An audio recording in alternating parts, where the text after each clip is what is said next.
نازل نہیں کی، اور اس کو بھی کہ اللہ کے بارے میں ایسی باتیں کہو جن کا تمہیں کچھ علم نہیں، اور ہر ایک امت کے لیے موت کا ایک وقت مقرر ہے، جب وہ آ جاتا ہے تو نہ تو ایک گھڑی دیر کر سکتے ہیں اور نہ جلدی ہی کر سکتے ہیں۔ اے بنی آدم، ہم تم کو یہ نصیحت ہمیشہ کرتے رہے ہیں کہ جب ہمارے پیغمبر تمہارے پاس آیا کریں اور ہماری آیتیں تم کو سنایا کریں تو ان پر ایمان لایا کرو، کہ اب جو شخص ان پر ایمان لا کر اللہ سے ڈرتا رہے گا اور اپنی حالت درست رکھے گا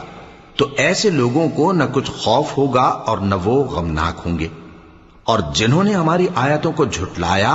اور ان سے سرتابی کی وہی دوزخی ہیں کہ ہمیشہ اس میں جلتے رہیں گے۔ پس اس سے زیادہ ظالم کون جو اللہ پر جھوٹ باندھے یا اس کی آیتوں کو جھٹلائے؟ ان کو ان کے نصیب کا لکھا ملتا ہی رہے گا، یہاں تک کہ جب ان کے پاس ہمارے بھیجے ہوئے فرشتے جان نکالنے آئیں گے تو